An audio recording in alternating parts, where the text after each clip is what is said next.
The hallway mirror showed a different room. I didn't notice it right away. It was late, the kind of quiet that settles into the walls after midnight. The apartment had that hollow stillness it gets when everything is off.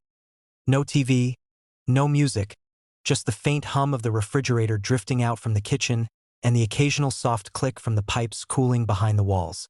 I'd gotten up for water. The hallway light was on, dim and yellowed, casting a narrow stretch of illumination between my bedroom and the kitchen. The mirror hung along that stretch, a tall, rectangular piece fixed to the wall opposite the bathroom door. It had always been there. I passed it every day without thinking. That night, I glanced at it, just a reflex, and kept walking. It took 3 steps before I stopped. Something about what I'd seen didn't line up. I stood there for a second, listening to the low hum of the fridge, the faint sound of my own breathing. Then I stepped back into the hallway and looked again. The mirror didn't show my hallway. It showed a room, not a reflection of where I stood. Not the same narrow corridor, not the bathroom door or the scuffed baseboards. The proportions were wrong immediately. Wider, deeper. The light was different too, cooler, dimmer, like it came from a source I couldn't see. I frowned, moving a little closer. The frame was the same. The wall around it was the same. But inside the glass, a room I didn't recognize. It looked like a living room or something meant to be one. There was a couch pushed against the far wall, its shape indistinct in the low light. A coffee table sat in front of it, cluttered with objects I couldn't quite make out. A lamp stood in the corner, but it wasn't on. The only illumination came from somewhere off to the side, casting long, soft shadows that stretched across the floor. The air in the hallway felt cooler. I stepped closer to the mirror, my reflection absent. No version of me stood in that other room. No hint of the hallway behind me, just that space. I raised my hand. Nothing happened. No mirrored movement. No delay. The room remained as it was, untouched by anything I did. A faint sound reached me. Something so quiet I almost missed it. A soft, rhythmic hum. Not from the fridge. From the mirror. I leaned in slightly, my breath fogging faintly against the glass. The surface was cold, colder than it should have been. Inside, the shadows shifted. Not dramatically, just enough that I noticed. Like something had moved just out of sight. I stepped back. The hallway behind me stayed exactly the same. Still, silent, empty. The bathroom door closed. The light steady. I looked at the mirror again. The room was still there. Unchanged. Or almost unchanged. The objects on the table seemed different. I couldn't say how at first. Just that the arrangement wasn't what I remembered from a few seconds ago. One of the shapes, maybe a book, had shifted position. Something that had been near the edge was now closer to the center. I stared at it, trying to fix the details in my mind. The hum continued, low and constant. A faint creak sounded somewhere in the apartment. Pipes settling. Wood adjusting. Inside the mirror, the couch seemed slightly closer. Not by much, but enough. I took another step back. My heel brushed the hallway carpet, the texture grounding me for a second. I glanced over my shoulder. Nothing. When I looked back, the room in the mirror felt deeper. The far wall seemed farther away now, the shadows thicker. The lamp in the corner cast a longer silhouette across the floor, stretching toward where I stood. I swallowed. "This is stupid," I muttered under my breath. My voice sounded small in the quiet. I turned away and walked to the kitchen, forcing myself not to look back again. The hum of the refrigerator grew louder as I approached, a familiar, normal sound. I filled a glass with water, the tap running too loudly in the silence. When I turned it off, the quiet rushed back in. For a moment, I just stood there, listening. Then I glanced toward the hallway. The mirror was out of direct sight, but I could feel it. That didn't make sense, but it was the only way to describe it. A pressure, subtle but persistent, like being watched from a distance too close to ignore. I took a breath and walked back. The hallway looked the same. The light hadn't flickered. The shadows hadn't changed. I stopped a few steps from the mirror and looked. The room was different. The couch was angled now, not flush against the wall. The coffee table had been pushed slightly to the side. The objects on it were clearer this time. A stack of papers, a small dark box, something that looked like a glass. The light source had shifted too. The shadows fell in a new direction, longer and more pronounced. And there was a doorway on the far wall. I was certain it hadn't been there before. It stood partially open, revealing a darker space beyond. No light came from it, just a deeper black that seemed to absorb the dim glow of the room. The hum grew louder. I leaned closer again, unable to stop myself. The glass felt colder this time. Inside the mirror, the doorway seemed to widen slightly. I blinked. It stayed the same. A faint movement flickered near the edge of my vision, inside the reflected room. Something near the couch. I froze. Nothing. Just shadows. But the feeling lingered. I stepped back, my breath coming a little faster now. The hallway remained unchanged. Empty. Still. I looked back at the mirror. The room had shifted again. The couch was closer to the center now. The table aligned in front of it. The doorway on the far wall was wider, the darkness beyond more pronounced. And the shadows, they moved, not with any visible source of light. They stretched and recoiled slowly, as if breathing. A sound came from the mirror, not the hum, something softer, a faint scrape, like fabric brushing against the floor. I leaned in again before I could stop myself. "Hello," I said quietly. My voice didn't carry into the room.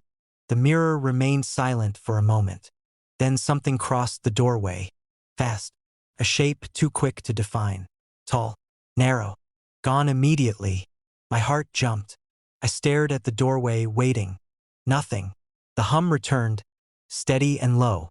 The room seemed still again. Except, the angle was wrong. The perspective had shifted just enough that I felt disoriented. The couch faced slightly toward me now, not directly but enough to suggest alignment. The table had moved again, and there, on its surface, something new. A glass, half full, condensation beating on the outside. I looked down at the glass in my own hand, still full, still warm from the tap. When I looked back up, the glass in the mirror tipped slightly. No hand touched it. No visible force moved it. It just tilted, then settled. I felt a cold wave pass through me. The hallway air seemed thinner, harder to breathe. Inside the mirror, the doorway darkened further, and something stepped into it. Slowly, deliberately. It didn't come fully into view, just enough that I could see the outline of a shoulder. A head, facing away. My chest tightened. The figure stood there, still. Then its head tilted. Not toward the room. Toward me. Couldn't see a face. But I felt it. The awareness. Direct. Focused. I tried to step back. My body didn't move. My eyes stayed fixed on the mirror, locked in place. Inside, the figure shifted again. Closer to the threshold. The room adjusted around it, the couch sliding slightly, the shadows pulling inward. The glass on the table moved again. This time, it slid closer to the edge. I felt something cold against my fingers. I looked down. My own glass had tilted in my hand. I hadn't moved. I snapped my gaze back up. The figure stood fully in the doorway now, still facing away, but its posture matched mine. Perfectly. The tilt of the head, the angle of the shoulders, mirroring, but reversed. The hum deepened, filling the hallway. The air felt heavier. Inside the mirror, the figure raised its hand. I didn't move, but I felt the motion. A tension in my arm, a pull I couldn't resist. My hand lifted slightly. The glass trembled. I tried to look away. Couldn't. The room in the mirror grew closer, the edges of it pressing against the frame as if it were expanding. The figure stepped forward, still facing away, still watching. And as it moved, I realized the hallway behind me hadn't changed. But in the mirror, there was a second reflection now. Faint, layered over the room. A narrow corridor, dimly lit, a mirror on the wall, and someone standing in front of it. Not moving, not blinking, holding a glass of water, facing away, watching me. Her house keys were on the table. She'd left them in her bag. She noticed them as soon as she stepped inside. The door clicked shut behind her with a familiar, solid sound. She turned the lock out of habit, feeling the mechanism catch beneath her fingers. The house settled around her, quiet and still, holding onto that small noise as it faded. She shifted her bag higher on her shoulder. It felt heavier than it should have, the strap pressing into her collarbone. Cold air lingered inside, a thin layer that hadn't been there when she left. The hallway light was on, dim and yellow. It cast a soft glow across the narrow entry, catching the edges of the table against the wall. That's where she saw them. The keys lay exactly where she always left them. Near the edge of the table, the worn keychain resting flat against the wood. The metal caught the light with a dull glint. She slowed. For a second, her mind moved toward the easiest explanation. She must have forgotten them. Maybe she hadn't put them back in her bag after locking up earlier. But the memory came back, clear and specific. Standing outside, reaching into her bag, feeling the keys at the bottom, pulling them out. She hadn't taken them out again. She knew she hadn't. She stepped closer, the floor creaking softly under her weight. The sound seemed louder than usual, echoing faintly down the hallway. The keys didn't move. She set her bag down carefully, the fabric brushing against her leg before settling with a quiet thud. The zipper was half open. For a moment, she just stood there, looking at the table. The house felt different. Not changed, everything was where it should be. The coat still hung on the hook. The shoes were lined up by the door. The light hadn't flickered, but something about the air felt off. Thinner, colder. She reached out and picked up the keys. They were cold against her skin. Not just cool, cold, as if they'd been sitting somewhere else before this. She turned them in her hand, examining the small details. The worn edges, the faint scratch along the side of one key. They were hers. A faint sound came from deeper in the house. A soft creak. She froze, her head tilting slightly toward the noise. It could have been anything, the house settling, the wood adjusting. It wasn't unusual, but it didn't feel like that. The silence that followed was too complete. She glanced down at her bag. Slowly, she crouched and pulled it closer, the zipper rasping softly as she opened it wider. Her fingers moved through the contents: wallet, charger, a folded receipt. She reached into the inner pocket. Empty. The keys weren't there. Her chest tightened slightly. She stood, placing the keys back on the table, exactly where she'd found them. For a moment, she considered leaving them there, pretending she hadn't seen anything. Instead, she picked up her bag and walked further inside. The living room light took a second to respond when she flipped the switch. A small delay, barely noticeable. The room itself looked normal. The couch sat where it always did. The coffee table was clear except for a book she recognized. The curtains were drawn tight against the night. Everything was in place. She set her bag down on the couch and stood there, listening. The refrigerator hummed faintly in the kitchen. A distant click came from somewhere in the walls. Her breathing sounded too loud. She looked back at the bag. The zipper was still open. Something in her stomach tightened as she stepped closer. She reached inside again, more carefully this time. Her fingers brushed against something soft. She pulled it out. A glove. Dark, woolen, slightly worn. She stared at it. She only owned one pair like it, and she hadn't put them in her bag. She turned toward the hallway, the glove still in her hand.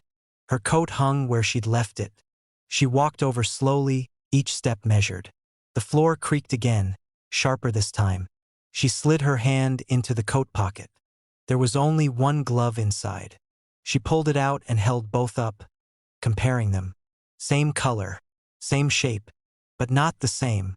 The one from her bag had a small tear near the seam that the other didn't. Her grip tightened. A faint thud sounded from upstairs.